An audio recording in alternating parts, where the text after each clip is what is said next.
All right, well, we'll give everybody a minute or two to file in, and then we'll go ahead and jump into the content here.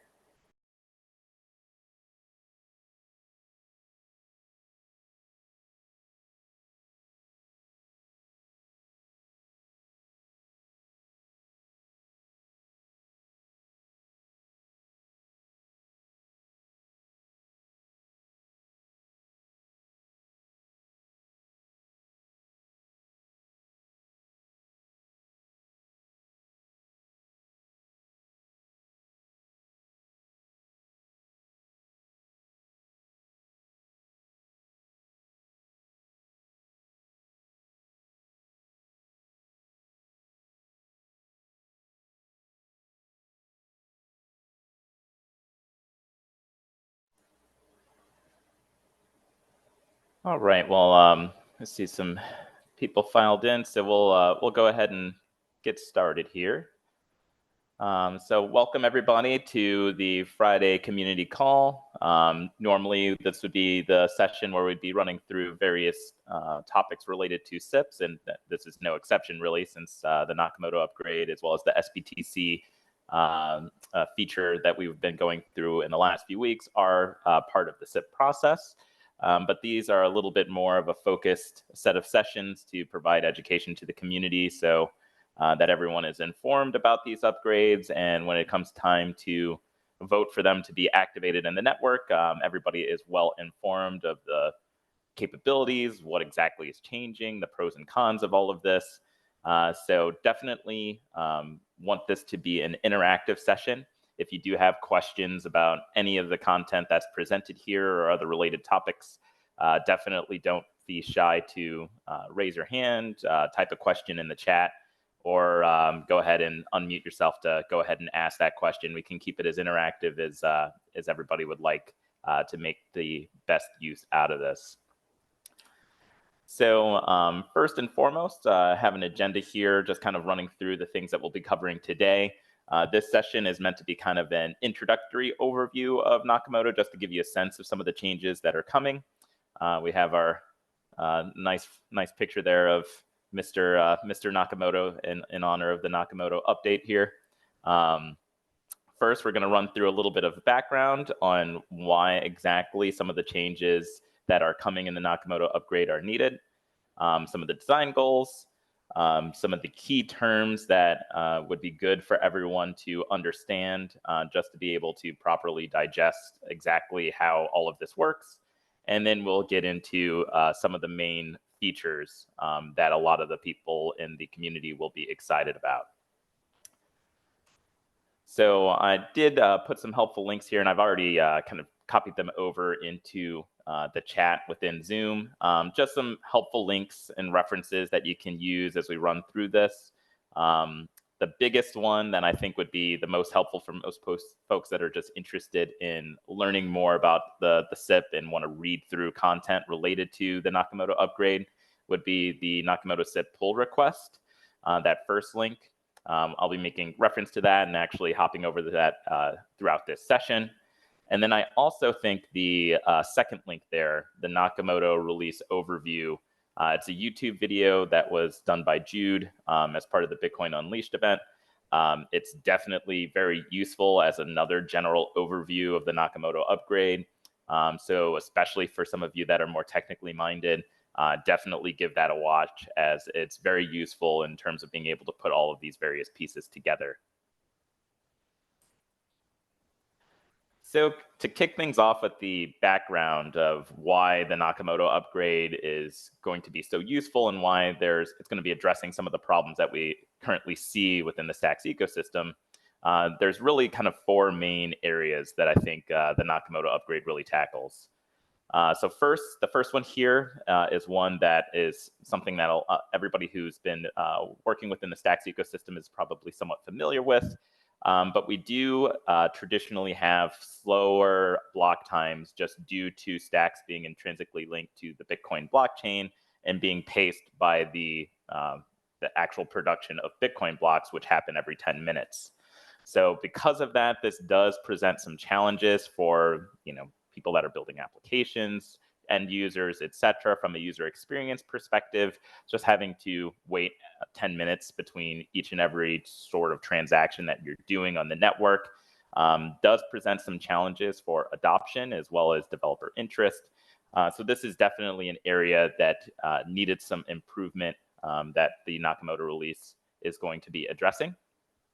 In addition, on the second point here, today as it exists, Stacks forks and Bitcoin forks can happen independently.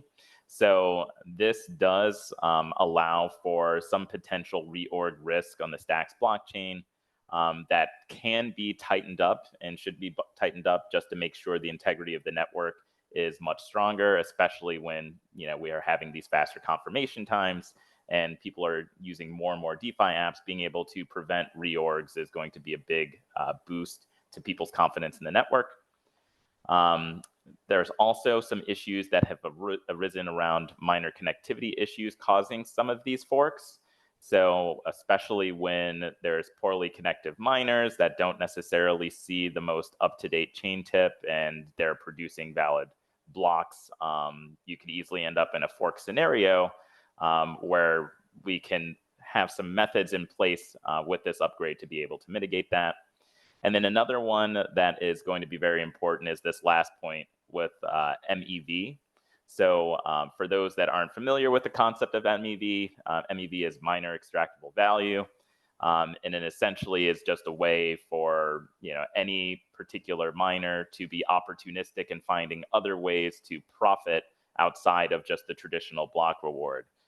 In this particular case, the one that we're talking about in this scenario is when Bitcoin miners are able to essentially censor the other commitment transactions from other people trying to mine stacks, where if they remove all of the competition, they're able to essentially bid a very low bid in Bitcoin with the proof of transfer protocol and still be able to win that block reward for very low cost. And that does have a negative effect on the broader ecosystem due to the reduction in things like POX rewards that we would see for stackers. So definitely something that we would want to get buttoned up, and it's especially relevant as we start looking at the linkages between proof of transfer and the POX contracts and the sBTC protocol as well, making sure that stackers are properly rewarded, especially since they're going to have a more active role within the Nakamoto upgrade.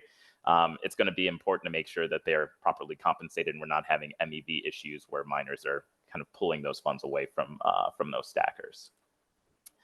So as I kind of was rolling through those challenges, those do have specific implications on the adoption of the Stacks network. So as I mentioned before, those slow confirmation times can hurt those applications that are built on Stacks. And it just takes so long for the next Bitcoin block to roll around. For some use cases, that's not something that people are necessarily worried about. We've seen that in the Bitcoin L1, where people aren't necessarily worried about high transaction throughput for store of value use cases and simple transfers. But when it comes to these DeFi applications that people have become accustomed to with the advent of various L1s, we really want to have some faster times than that. And then these independent Stacks forks do reduce security of the overall network. Again, when reorgs become something that is easier to do, where they can just worry about attacking it from the perspective of the Stacks network, and we can't rely on the security of the Bitcoin chain to provide that reorg security, that can be a problem. So restructuring how these blocks are generated and how it's susceptible to reorgs is a big boost. Minor connectivity problems, as we mentioned before, can disrupt consensus and block production. So again, that could lead to even slower transaction confirmation times for end users, or even some potential instability in what they see in those confirmations.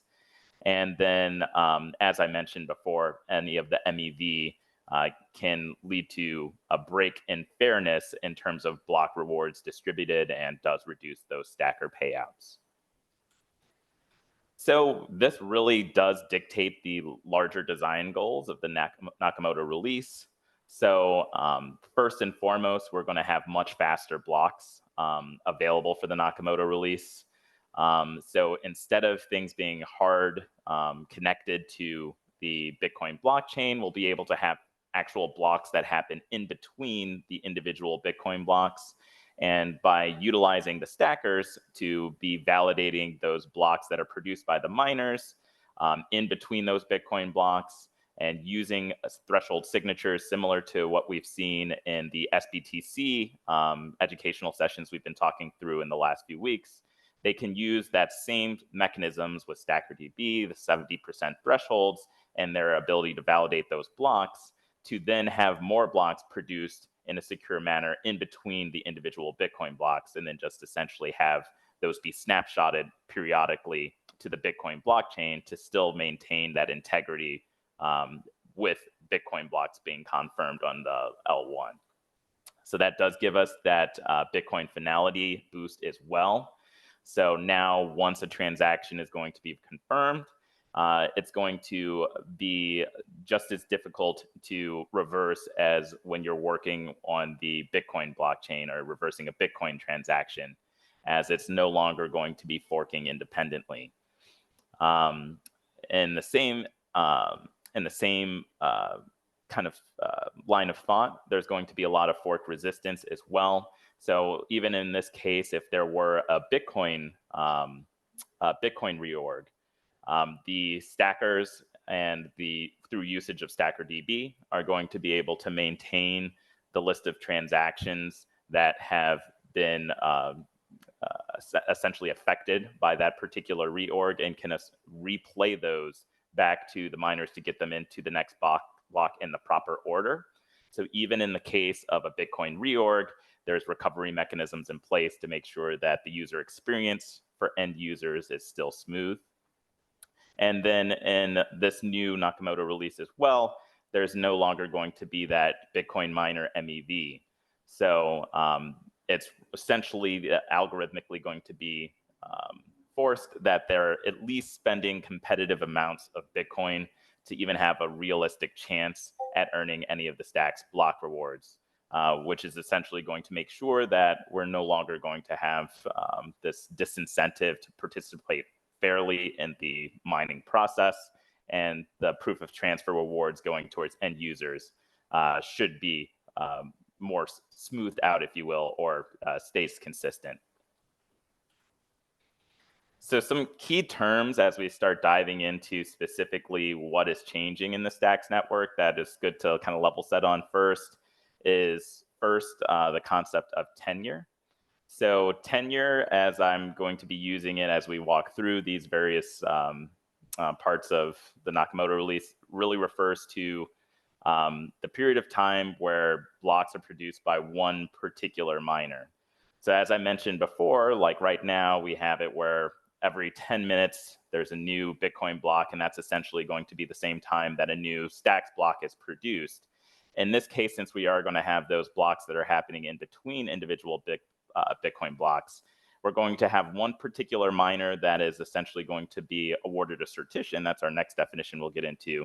But essentially, that'll dictate that they have the tenure or the rights to produce the next series of blocks for the Stacks blockchain.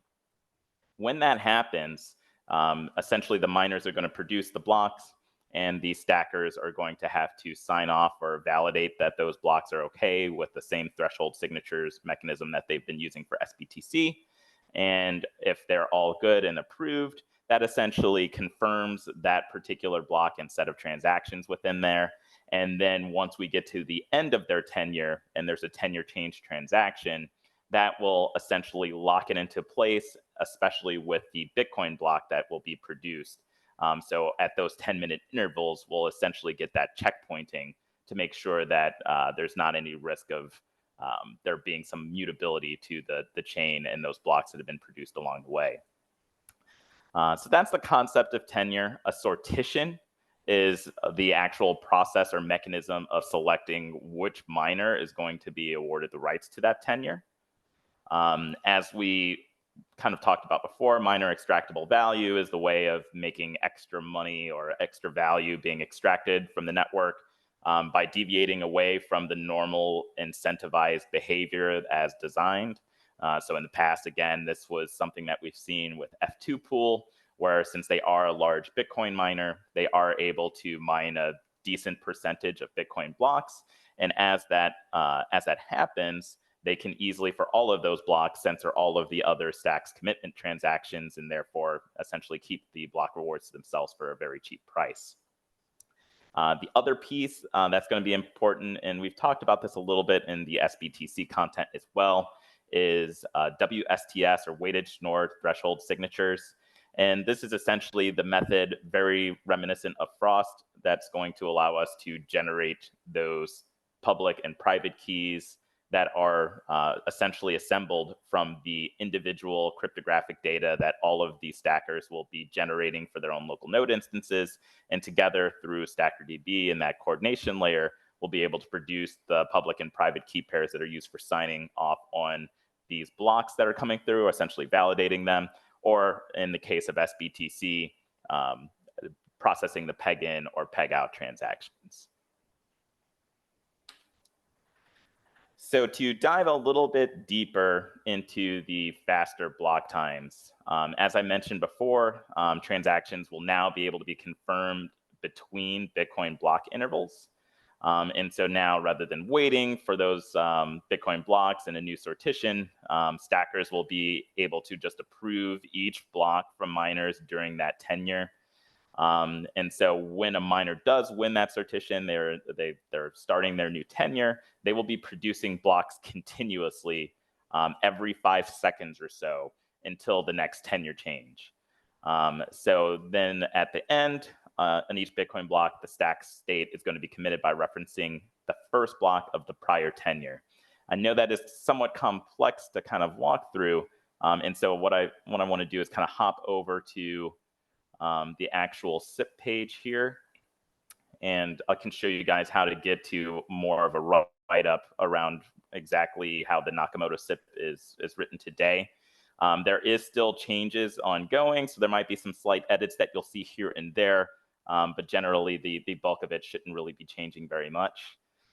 So what I'm going to do is go ahead and view the actual markdown file of the SIP, and as we kind of scroll through, you can see that there's some good graphics, again, within the SIP document. So again, if you're really curious of diving deep, definitely recommend this. We'll be going into more depth on some of this in the future sessions, but you can kind of see visually how this will look. So in the orange is all of the Bitcoin blocks. So, every 10 minutes or so is where these will be going through, and then blue is representing the stacks blocks that are going to be happening much more frequently. And so when there's a particular tenure, so there's a miner that's going to be producing these particular blocks, when there is that tenure change to indicate that there should be a new miner taking over the next tenure period, they will essentially commit all of that by referring back to the previous first block in their previous tenure. And so that's essentially how we do that periodic checkpointing to make sure that we're still kind of saving or preserving state in the Bitcoin blockchain, but able to still produce blocks in a secure manner much more rapidly. So that's just a kind of a visual way of representing it. Sometimes it can be helpful to see that in a visual manner versus just kind of explained or written out. So definitely recommend people take a look at this if you want a little bit more in-depth overview of it.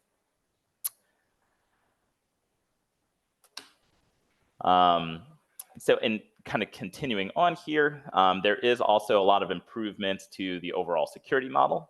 So just as we were running through around sBTC, there is that same 70% threshold of stacks must essentially collude to run some sort of attack or validate invalid blocks or do something in that regard nefarious. And that is, when you look at the amount of stacked stacks, that's economically much more expensive than attacking today's chain, where you would be more looking at just either potentially doing some sort of reorgs or maybe going after the miners because they essentially are the only party that will be doing that level of validation versus the stackers participating to actually sign off and validate blocks as you're going to have it in the Nakamoto upgrade. This also does give some protections against MEV concerns, as we kind of walked through before. And we'll get into more details on exactly how that MEV is going to be mitigated for the Bitcoin miners as well. Kind of as a preview of it, essentially how it's going to be mitigated is there's going to be essentially a running average, if you will, over the last X number of blocks, where if somebody is, as a miner, submitting significantly less Satoshis than is expected based upon the last previous N number of blocks, those will essentially be probabilistically punished, where they will not have a very decent chance of winning any particular Satition and winning subsequently those block rewards that would come from having that tenure. So this just makes it where it's very unprofitable for a Bitcoin miner to come in and start censoring those other transactions, because essentially they would be doing it for improbable gains. They wouldn't be able to really win much of anything. So that should be a significant discouragement of them being able to continue those MEV attacks as they exist today. Obviously, MEV is a moving target, and as we've seen in other networks, there's other forms of MEV that can emerge. There can be an MEV that emerges in just because of DEXs and front running and things like that. It's not going to be a complete solution for all forms of MEV, but for this form of MEV that's been affecting the network as it exists today, this will be a good mitigation strategy for that particular attack vector. Another big part of the upgrade is going to be the Clarity VM updates, and specifically what's called Clarity WASM. And this is going to be providing a fairly significant increase in transaction bandwidth. So this is going to be essentially making it from the traditional interpreter. As you guys know, Clarity is an interpreted language. You're going to have essentially the smart contract code visible on the block explorer, for example, where you can see exactly what's going to be executed when you're actually calling a contract. Clarity WASM makes it much quicker to actually execute that code, especially when you're looking at that code being executed on the nodes themselves. So it's going to be backwards compatible with all previous code, so it's not something where you're going to have to change your development processes or anything like that. But it's going to make it where it's much easier for nodes to process all of these transactions without any additional CPU resources. And this ties in nicely with the fact that we are getting those big boosts in the amount of blocks that are going to be processed, since we're going to have blocks every 5 seconds now versus 10 minutes. And so Clarity WASM is definitely kind of a big part of enabling that under the hood. But at the end of the day, for end users or for developers, it's not really something you're going to have to really think about or even notice. But it is good to know that under the hood, this is the change that's really going to be enabling a lot of those speed improvements that we'll be seeing in the Nakamoto upgrade. One other thing that's going to be changing is going to be the dynamics of stackers and miners. We've alluded to some of this already and also talked about some of this in the sBTC sessions. But one of the things that we haven't talked about before is, unlike in the previous versions of stacks, where there was going to be essentially reward splitting between miners, where previous miners would also be getting a portion of the reward. There was essentially a split between the current block reward winner and the previous. In this case, there's no reward splitting at all. So if you do win that sortition, you're following the protocol rules as a miner, those block rewards will be entirely given to that particular miner. And there's going to be obviously the more active role that stackers are going to be playing in block production due to having to sign off and essentially validate those blocks. This also does change the dynamics quite a bit in regards to stackers now have a tool that they can use for kind of forcing certain miner behavior.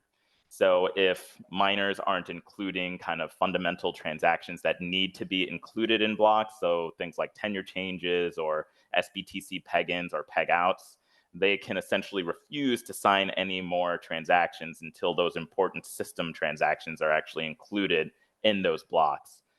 So this kind of makes sure that the miners in the stacks chain are actually doing the appropriate behavior.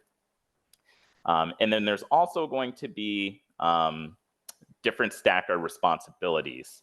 So as we talked about in the sBTC sessions, there is going to be the need for stackers to now run nodes that are live essentially 24/7. And this could be something that if you're a stacker, maybe is handled by your stacking pool that you're participating in. So you may, as an end user, may not necessarily need to run a node, even though I always encourage it. But for those that are stacking solo, you'll need to run that node, and it would need to be live 24/7.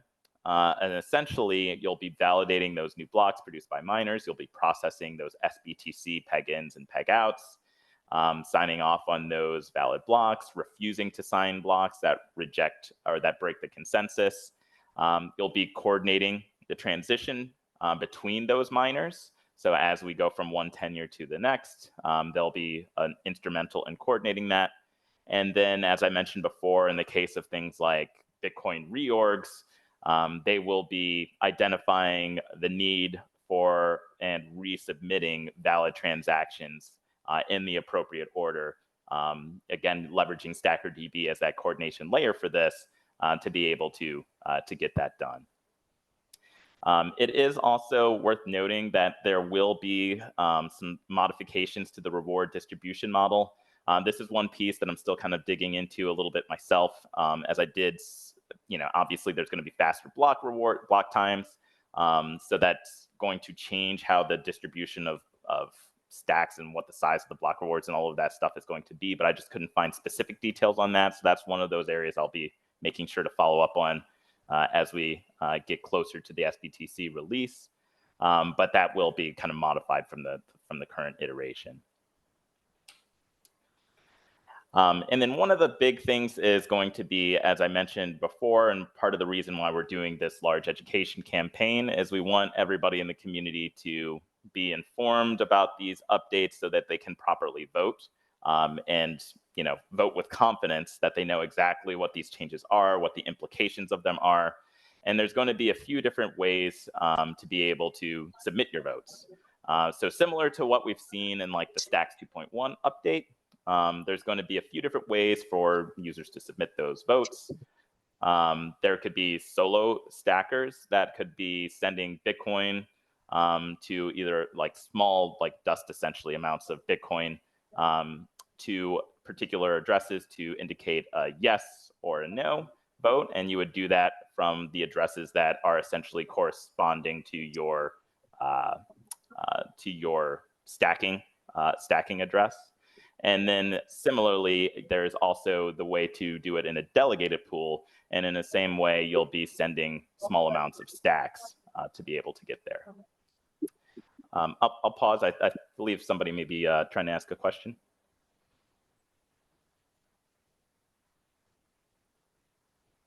Actually, I'll pause here. I see there's actually quite a few in the chat here, so let me just quickly read through there.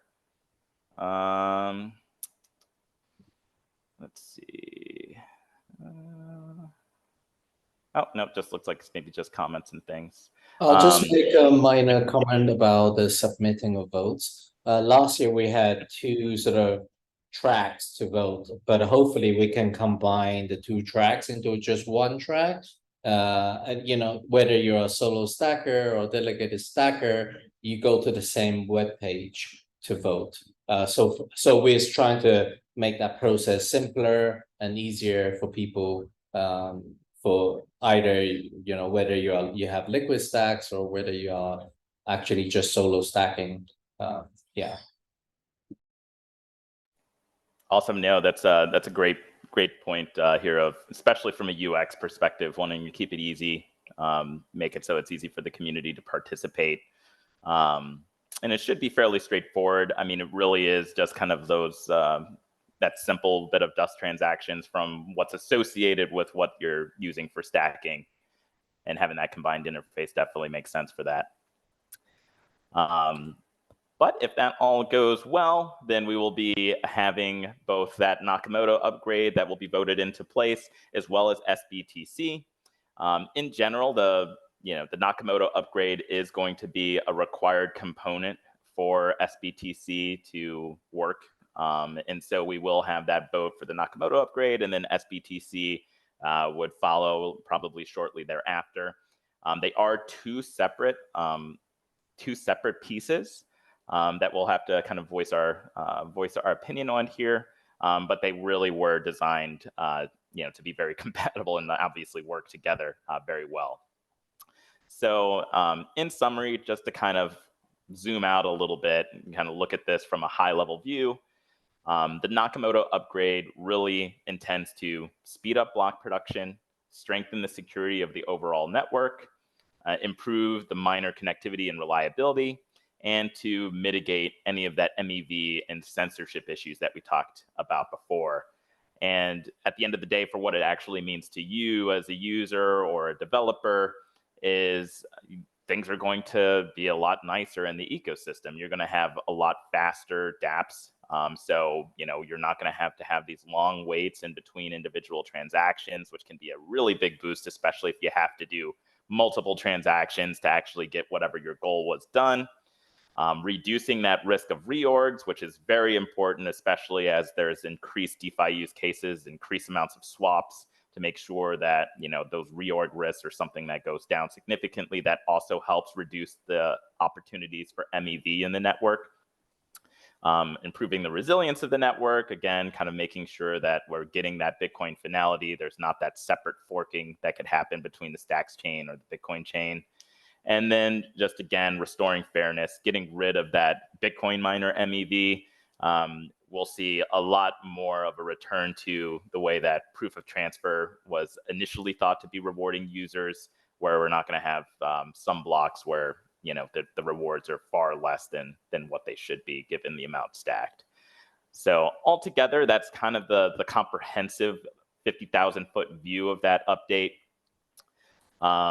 So I do want to kind of just pause there, open it up for some discussions, questions. For those that are on the call that haven't maybe seen some of these changes in previous sessions around the Nakamoto upgrade, are there any particular thoughts or concerns about the details that you've seen today?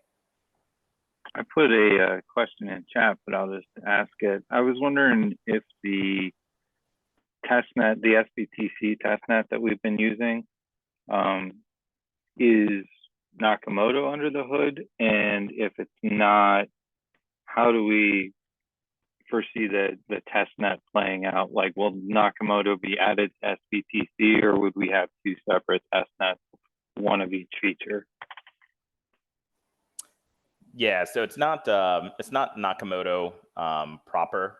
So it's a little bit different, just because for sBTC in the way that we've kind of described it in the previous sessions, you do need all of these pieces in place, such as the change in how stackers coordinate with StackerDB, the new kind of block production mechanisms that are going to need to be in place at the nodes. All of that needs to be in place for sBTC to function kind of to its full capabilities. But that doesn't change for individual end users testing lots of other components of the code. So being able to test peg-ins, peg-outs, kind of get used to how they work from the UI, UX perspective, all of those things I wouldn't expect to change very much. That's all going to work just like you saw if you're participating in the dev environment. But yeah, there's the code and the changes for Nakamoto itself are still underway. As you see, people are still adding comments on the SIP itself.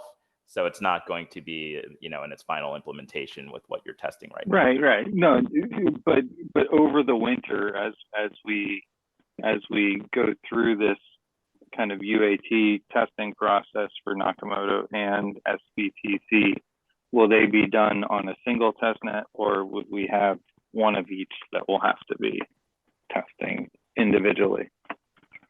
I can answer this. Okay. Yeah, go for it. So today, essentially, you're looking at a very centralized test version of Nakamoto. It will be changing over time. The developers that are working on it are using the same framework that you're using. As we get closer to release, there will be a more decentralized version. Once the code is ready for that, you won't have multiple environments that you'll need to test. We will just continue to upgrade this. A good way to call it is like a segregated testnet. Okay, So it'll be testnet, but it won't be attached to the 2.4 testnet, right? That's what eventually will be used as we go through the whole testing process. Does that help you understand it better? That's music to my ears. Okay. I was hoping to hear that these things would always kind of live together and grow together, and would test them together and not split them at any point. Yes, eventually that is the goal. Like the Cool. first one you're looking at today, very centralized. It's, everything's hard coded, just to, see how it works all together. The code will be adjusted, and then once it is ready, we have a bunch of partners lined up, the foundation included. We're going to be launching a proper testnet that is decentralized. If you wanted to run a node, you absolutely could at that point. And as updates happen after that, we'll just upgrade that testnet. It's very possible as well that we may need to reset that testnet, but that'll be part of the process as we get into it. Yeah, it's a process. We've done it before. This one is just a little more broad. We're hoping to have a lot of people, testing and working on it. And I know Jenny has been working very hard to pull in a lot of people to help us with it. So I appreciate the question, though. That absolutely answers it. I'm used to being in 2-week agile sprints, so I love it. Keep them coming. Great. No, thank you for that. Yeah, and then another question that I see here is, does Nakamoto affect BNS expiry? So I'm not 100% familiar with how BNS expiry is determined. I guess one area that I'm thinking about, if it's determined by block height, like stacks block height, then that could be something that needs to be refactored after Nakamoto, because the blocks will be coming out faster now. So block height will be essentially ticking up at a faster rate. But again, I'm not familiar with how they calculate BNS expiry. So if somebody's more familiar with BNS under the hood, maybe they could chime in. I will say it's defined in the contract, but you made a great point. I'm not certain if it's time-based or block height-based. As far as I know today, no one has brought this question up, if that contract needs to be adjusted for Nakamoto. What I would do is I'll share a link in the chat. Just create an issue, ask the question in the GitHub repository. So I'll put that in the link in a second. I would think this may impact a few applications. This is a great question because, a lot of the examples I've read when learning this stuff, there's no real clock you can access. So a lot of things use the block height to calculate a time in the future to set an expiry. So I'm not sure how many other apps might be impacted by that same thing. Yeah, and it might partially too. You'll see some variation because some people might use the burn chain block height, or essentially the Bitcoin block height, since that is also kind of a parameter that could be tracked. And if they do that, then obviously Bitcoin's going to continue going at the same exact rate, and there won't really be any changes. But just depends on what variable they're using to keep track of that stuff. And then I see there is a question here about wondering if block survey could ever be used for voting. Authenticating with BNS. Saw that Console was playing with gating per wallet contents too. All of those I think are interesting ideas. I don't think that that's not how it's currently designed today for upgrades, but obviously in the future this could be something that could be changed through the SIP process if we feel like major upgrades should be voted in a different way. That's obviously possible. The big benefit to the way it's done now is it's all essentially easily auditable on chain, where it's just simple transactions. Anybody can do it from just regular stacks or Bitcoin wallets.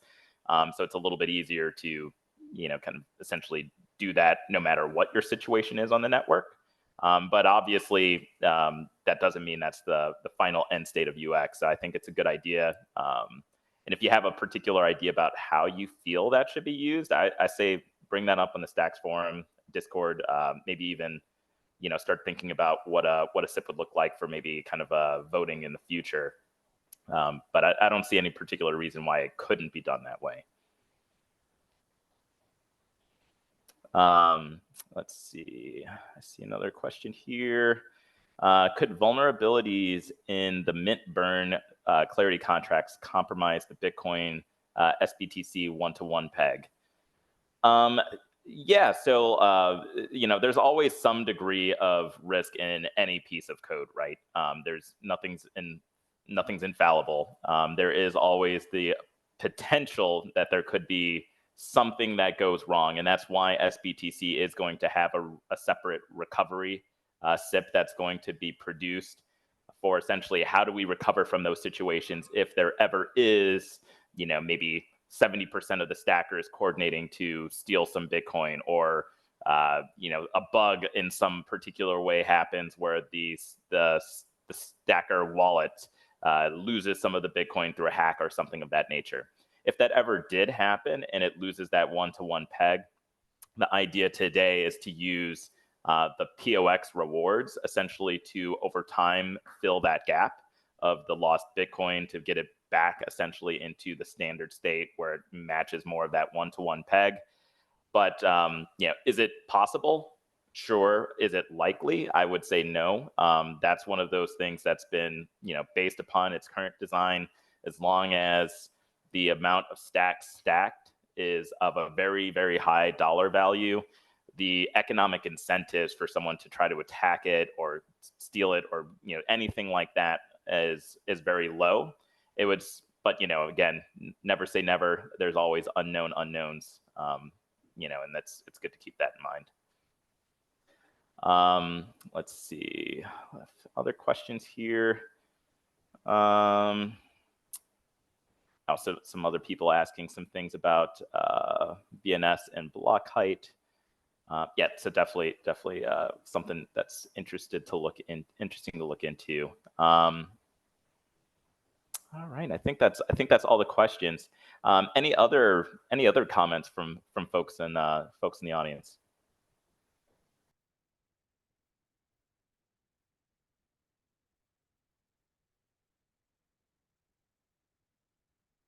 All right. Well, this is again just the first session diving into these Nakamoto topics. So next week we'll go a little bit deeper into consensus mechanisms and incentives. I think we'll go a little bit deeper into specifically things like the tenure change and kind of what happens in those various scenarios if something were to go wrong. How does block production continue to happen even in spite of those issues that could occur, like an invalid Bitcoin block or stacks block or things like that? What are the recovery mechanisms in place for that? And then the following week on November 17th, we'll be talking more specifically around how this affects the overall developer environment around stacks. So definitely continue to jump into these sessions if you're curious about Nakamoto, want to learn more.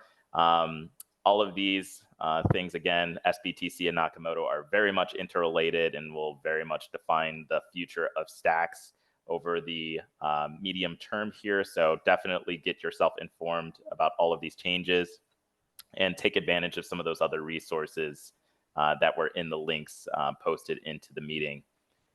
But with that, I think that's all of the main content that I have, but I would like to, again, kind of pause and see if there's any questions that the audience has.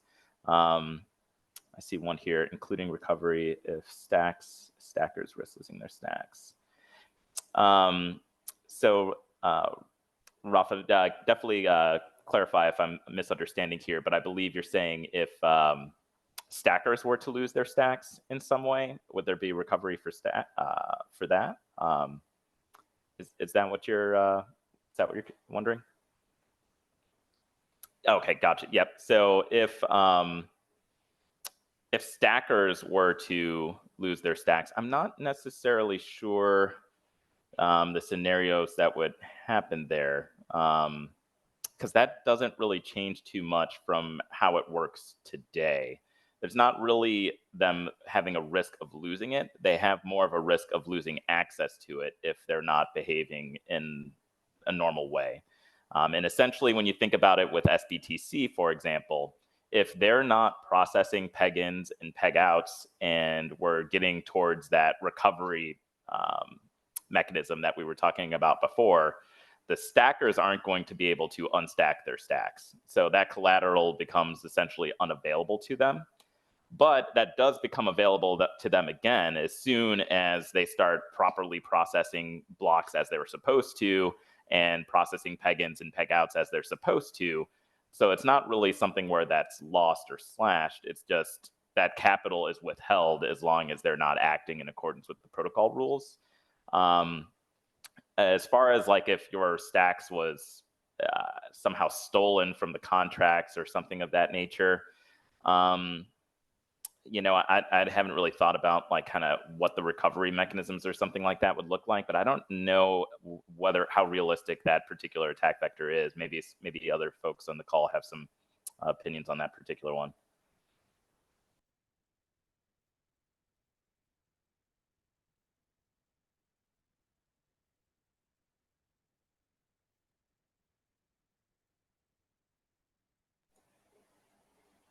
Cool, but that is a good that's a good question overall.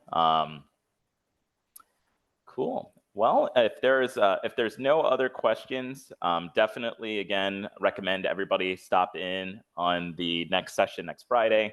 Also, if you are more interested in just the standard SIP topics, we did just have a SIP editors meeting yesterday, and we'll be having another one in 2 weeks.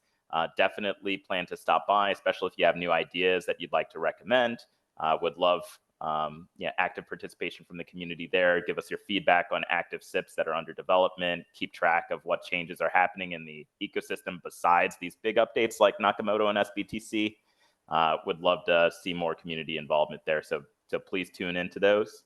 And then, just keep following. If you follow me on Twitter, keep tabs on the conversation on Discord. You'll be informed about any of the other updates that are coming around the educational series here. So appreciate everybody's time today, and we'll go ahead and wrap up. So enjoy your Fridays, guys. Have a good weekend, and happy stacking. Final question. Somebody wrote transaction time on stacks. TPS. Transactions per second. I don't know if that's been measured. I mean, I know it's going to be happening at a much faster rate, but I don't know how that actually calculates out to TPS. Does anybody know if that's been, like, total transaction throughput has been tested in any particular way? No. It likely will not be.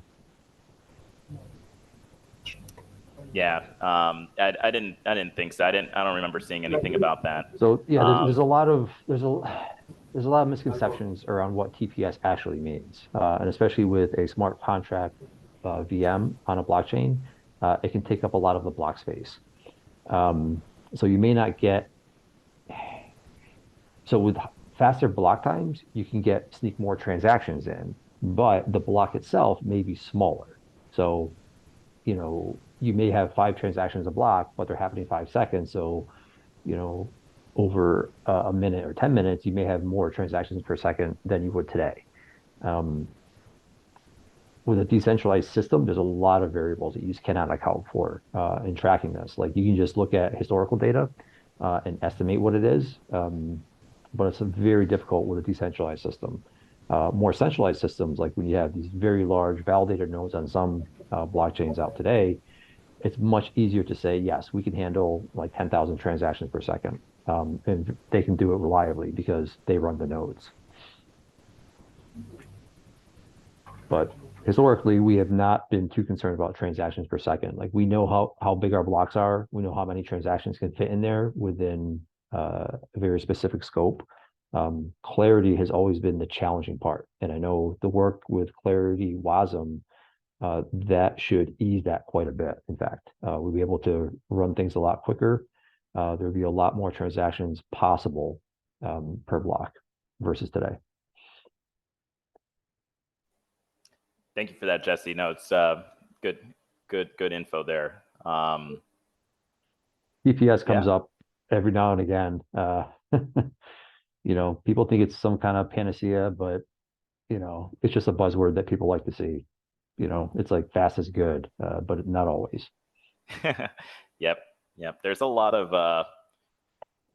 buzzword blockchain measurement metrics that don't really make sense. TVL is like another one of those that's frequently abused. It's like, you know, it doesn't necessarily always mean what you think it means. Why doesn't TVL make sense? Sorry. Well, it just doesn't always make sense. Like, right? Like if, you know, you're looking at, you know, the Lightning Network, for example, it's people aren't trying to take loans against Bitcoin that they're putting in the Lightning Network. So comparing the TVL of that versus the TVL of like a lending app makes no sense. Like they're very different use cases and doesn't necessarily mean, you know, one is getting no adoption and one's getting a ton of adoption. And then also there's lots of ways that that metric isn't necessarily even accurately reported. Like, for example, like, does all of the stacks stacked in the core protocol count as TVL in the stacks chain, or is it only things that are in a, you know, actually in a smart contract? I know that's been something that's happened for like, that's affected Arcadico in the past, where, you know, they do have a lot of stacks locked into their lending application, but since that stacks is stacked in the stacking protocol, it isn't necessarily counted towards their TVL metrics. And so they get essentially punished in regards to that metric, even though there's a lot more, you know, capital that's essentially allocated to their system. It's just a weird metric that just doesn't always give you a lot of data. Plus, it can be very fickle, where people can migrate capital from one protocol to another at drop of a hat if, you know, incentives change on chain. So that's at least my take on it, but I know there's other people have, you know, various opinions about TVL. I just don't think it's necessarily the best metric.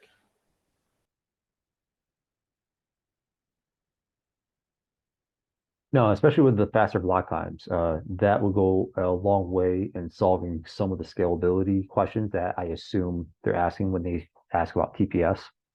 The 5-second block time, I spoke to Jude specifically about this in London, and I'm very,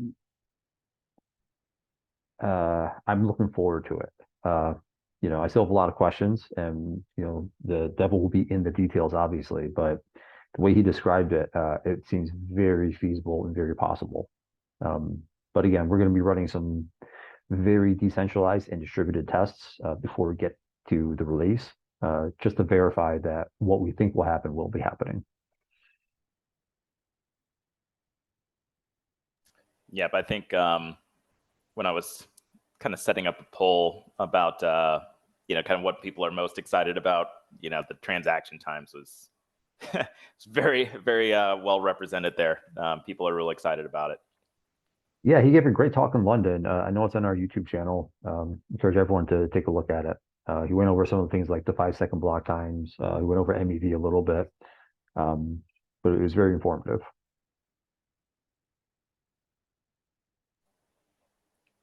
Great, guys. Any last minute questions there I missed? I did see some chatter here in the chat. I'm trying to keep track of any questions there, but I think we got them all.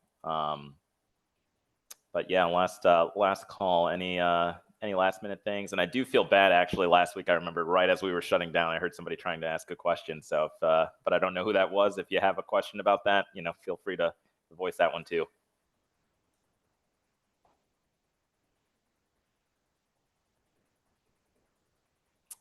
Can we include more developers in the sBTC testnet, or is it closed? So I believe that, I mean, the initial sign up kind of deadline has passed, but I mean, the testnet stuff is live. I wouldn't. It depends on what you mean by include more developers, Rafa. Can you explain that? I can answer this question. I feel like, Rafa, are you just asking if are there new people who are interested in doing the program? If so, for the first round of tasks, for the sake of simplicity, I wouldn't allow any new developers to do the first round, but we're about to announce a second round of tasks. So if there are people who are interested, you can send them my way and I can get them onboarded and they can be part of that second round of testing. Yeah, thank you, Jenny. That's fantastic. Yeah. Actually, we do have with Hero a couple of developers who might be interested to join the program. So I was Okay. just, Yeah, appreciate. great. The more the merrier. Awesome. Awesome, guys. Well, thank you for all participating into today's conversation. Very good discussion, educational for us all, including myself on some of those questions that you guys were asking. That was fantastic. So appreciate your time, and we'll regroup next week.